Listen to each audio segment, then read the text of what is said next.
Hello everyone, welcome to my channel. आज हम 18 अगस्त के करंट अफेयर्स कवर करेंगे। First of all I am sorry because काफ़ी क्या मतलब आई थिंक 7-8 दिन के करंट अफेयर्स छूट गए। कुछ प्रॉब्लम्स थी जिस वजह से मैं करंट नहीं डाल पाई, लेकिन कोई दिक्कत वाली बात नहीं है। जो मैं मंथली उसका कंपाइलेशन लेकर आती हूँ उसमें मैं आपके उनको जो भी 8 दिन के या फिर 6-7 दिन के करंट अफेयर्स छूटे हैं उसमें हम उनको कवर कर लेंगे। ठीक है, छूटेगा कुछ भी नहीं आपका। ओके, तो चलिए हम स्टार्ट करते हैं। हमारा फर्स्ट है, हाँ मैंने सब कुछ इसमें कवर कर लिया है तो कुछ भी अलग से ज़्यादा समझाने की नीड होगी नहीं जहाँ तक है मुझे। ठीक है, तो चलिए स्टार्ट करते हैं। फर्स्ट टॉपिक है, हाल ही में किसने फिट इंडिया यूथ क्लब पहल को शुरू किया है। ठीक है, तो किरण रिजिजू ने शुरू किया है। और कौन है किरण रिजिजू? ठीक है, आपको पता होगा, खेल मंत्री, केंद्रीय युवा एवं खेल मंत्री किरण रिजिजू ने 74वें स्वतंत्रता दिवस के अवसर पर नागरिकों के बीच में फिटनेस को बढ़ावा देने के लिए फिट इंडिया यूथ क्लब नामक देशव्यापी पहल को शुरू किया है। ठीक है, जान लेते हैं अब इसके बारे में क्या है। Fit India youth club fit India movement का ही एक हिस्सा है, यानी कि इम्पोर्टेंट चीज़ क्या है, फिट इंडिया मूवमेंट। ठीक है, और ये जो अब स्टार्ट किया है ये यूथ क्लब, ये कब से कब तक इसका क्या ड्यूरेशन होगी इसकी, तो 15 अगस्त 2020 से 2 अक्टूबर 2020 तक ये चलेगी। ठीक है, चलिए हम इसके बारे में थोड़ा सा जान लेते हैं कि ये जो फिट इंडिया मूवमेंट है, देखिए सबसे पहले तो इसकी जो शुरुआत हुई थी वो हुई थी आपकी 29 अगस्त। ठीक है, 29 अगस्त और 2019 को इसकी स्टार्टिंग हुई थी। उस दिन क्या होता है, सबसे पहले तो ये बताइए। उस दिन होता है हमारा नेशनल स्पोर्ट्स डे। ठीक है, उस दिन नेशनल स्पोर्ट्स डे होता है हमारा। उस दिन प्रधानमंत्री नरेंद्र मोदी जी ने इंदिरा गांधी स्टेडियम है वहाँ से, यानी कि न्यू दिल्ली में इसकी स्टार्टिंग की थी। ठीक है, बस इतना ही काफ़ी है। अगर पूछा जाए कि कब से इसकी स्टार्टिंग हुई थी, कहाँ से हुई थी, ये क्वेश्चन बन सकता है, तो वो आप यहाँ से कवर कर सकते हो। नेक्स्ट है, हाल ही में अटल सुरंग का निर्माण किस राज्य में किया गया है? तो वो हिमाचल प्रदेश में इसका निर्माण किया गया है। कहाँ से कहाँ तक है मैप में एक बार आप इसको ज़रूर देखना, लेकिन फिर भी मैं यहाँ पर बता देती हूँ। अटल सुरंग को हिमाचल प्रदेश में लेह मनाली राजमार्ग पर पीर पंजाल रेंज में रोहतांग दर्रे के नीचे बनाया जा रहा है। ठीक है, रोहतांग दर्रा है पीर पंजाल में, वहाँ से उसके नीचे इसको बनाया जा रहा है।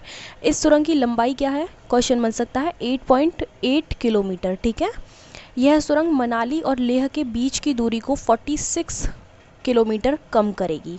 ओके, प्रधानमंत्री नरेंद्र मोदी सितंबर 2020 के अंत तक अटल सुरंग का उद्घाटन भी कर देंगे। इसका निर्माण कौन करवा रहा है, किसके द्वारा इसका निर्माण किया गया है? तो सीमा सड़क संगठन द्वारा इसका निर्माण किया गया है। ठीक है, सीमा सड़क संगठन भी एक संस्था है। ये मतलब एक ऐसी संस्था है कि जो भी भारत के मध्यवर्ती क्षेत्रों में जो सड़क मार्ग बनाए जाते हैं उनको किस तरीके से उनका निर्माण किया जाना है, कुछ रोड जो होती हैं वो टूटती फिरती मतलब रहती हैं, वो जो मार्ग हैं उनको किस तरीके से उनका सिस्टम पूरा तैयार किया जाए, तो वो सब सारा कार्य यही संस्थान करता है। हाँ, इसकी स्थापना की बात करें तो 1960 में इसकी स्थापना हुई थी। ठीक है, चलिए उसके बाद नेक्स्ट है, हाल ही में अटल बिहारी वाजपेयी की पुण्यतिथि को मनाया गया है। क्या है खास इनके बारे में? तो सबसे पहले तो पुण्यतिथि कब होती है, तो वो है 16 अगस्त को। ठीक है, यानी कि इनकी मृत्यु 16 अगस्त 2018 को हुई थी। अटल बिहारी वाजपेयी का जन्म 25 दिसंबर 1924 को एमपी के ग्वालियर में हुआ था। ठीक है, ये संयुक्त राष्ट्र महासभा में हिंदी का भाषण देने वाले पहले व्यक्ति थे। अटल बिहारी वाजपेयी 3 बार भारत के प्रधानमंत्री बन चुके हैं। वर्ष 1992 में उन्हें पद्म विभूषण से सम्मानित किया गया था, जबकि 2015 में उनको भारत रत्न से भी सम्मानित किया गया था। कुछ और अलग से इम्पोर्टेंट नहीं है, जितना था उतना इसमें लिख दिया गया है। ठीक है, बस 3 बार ये उसके प्रधानमंत्री चुने गए थे इंडिया के।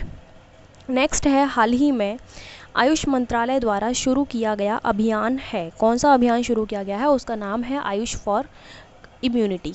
ओके, आयुष मंत्रालय द्वारा आयुष फॉर इम्यूनिटी नामक एक अभियान शुरू किया गया है। इस अभियान को एक वेबिनार के दौरान शुरू किया गया है। इस अभियान के माध्यम से आयुष मंत्रालय का उद्देश्य लोगों की प्रतिरक्षा क्षमता को बढ़ाने और रोगों को रोकने के लिए विभिन्न आयुष आधारित समाधानों से जुड़ी महत्वपूर्ण जानकारी के बारे में लोगों को अवेयर, मतलब लोगों के बीच में अवेयरनेस फैलाना है, ठीक है, उनको जागरूक करना है। तो किस मंत्रालय के द्वारा शुरू किया गया है, नाम से ही आप पता लगा लोगे, और उसका नाम क्या है अभियान का वो भी इसमें लिख दिया गया है, क्या उसका उद्देश्य है वो भी इसमें लिख दिया गया है, तो अलग से कुछ बताने का बचा नहीं है।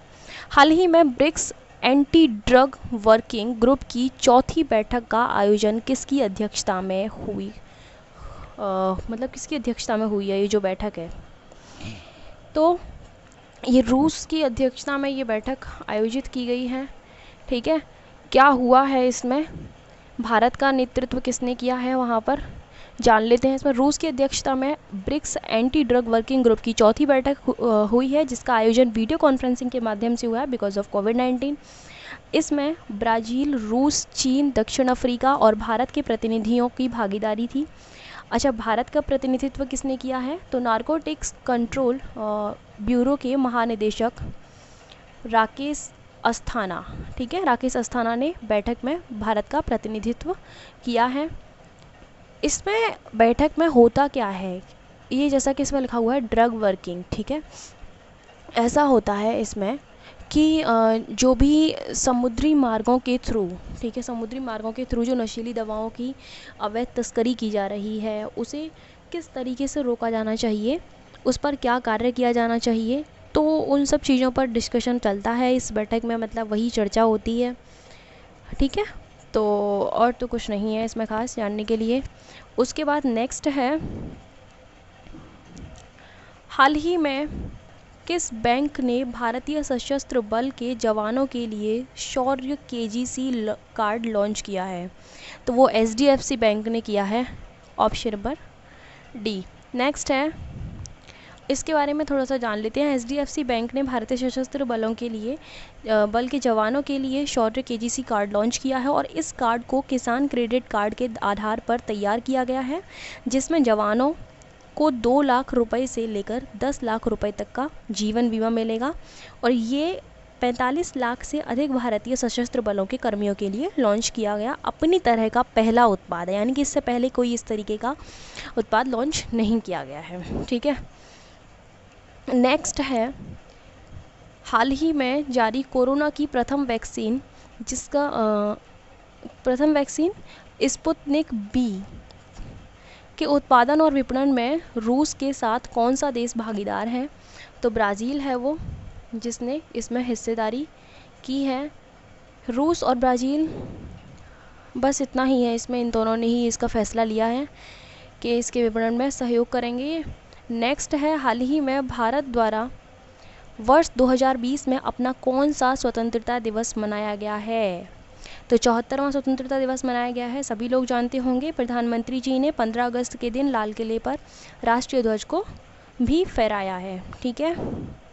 नेक्स्ट है, हाल ही में 74वें स्वतंत्रता दिवस के दौरान ही प्रधानमंत्री जी ने 2 घोषणाएं भी की हैं, क्या की हैं, पहली तो है साइबर सुरक्षा नीति 2020, और दूसरी है 1000 दिनों में सभी 6 लाख ग्रामों को ऑप्टिकल फाइबर से जोड़ना, ठीक है। ये दोनों घोषणाएं की हैं, मतलब ये दोनों लक्ष्य पूरे किए जाएंगे, ठीक है। क्या है इनमें, तो भारत नेट परियोजना की शुरुआत अक्टूबर 2011 में की गई थी, ठीक है, 2011 में की गई थी, जिसे मूल रूप से नेशनल ऑप्टिकल फाइबर नेटवर्क यानी कि NOFN नाम से जाना जाता था, जिसका लक्ष्य सभी ग्रामों को ब्रॉडबैंड इंटरनेट सेवाओं से जोड़ना है, ओके। वर्तमान में साइबर सुरक्षा नीति 2013 के स्थान पर नवीन साइबर सुरक्षा नीति 2020 लागू की जाएगी। वैसे मैं बता चुकी हूँ साइबर सुरक्षा होता क्या है, लेकिन फिर भी एक बार यहाँ मैं आपको समझा देती हूँ। देखिए, ये ऐसा होता है, ये एक ऐसी सुरक्षा है जो कि इंटरनेट से जुड़े जितनी भी सिस्टम्स होते हैं उनके लिए, मतलब उनकी किस तरीके से सेफ्टी की जा सकती है, उनको किस तरीके से बचाया जा सकता है। मतलब इंटरनेट में जैसे आपके हार्डवेयर है, सॉफ्टवेयर है, और जो भी डेटा होता है उसकी कोई चोरी करता है तो वो डेटा चोरी हो जाता है, आपने सुने तो होंगे ये सारी चीज़ें। तो उन सब चीज़ों से किस तरीके से निपटा जा सकता है, किस तरीके से सुरक्षा बनाई जा सकती है, उन अपराधों से कैसे बचा जा सकता है, दैट्स कॉल्ड साइबर सुरक्षा, ओके। चलिए नेक्स्ट है, हाल ही में महानिदेशक नौसेना संचालन के रूप में किसे नियुक्त किया गया है? तो दिनेश के त्रिपाठी को नियुक्त किया गया है। ठीक है, आज के लिए सिर्फ इतना ही है। Thank you so much for watching my video. PDF के लिए आप इस नंबर पर व्हाट्सएप कर सकते हैं। ओके, तो चलिए, थैंक यू।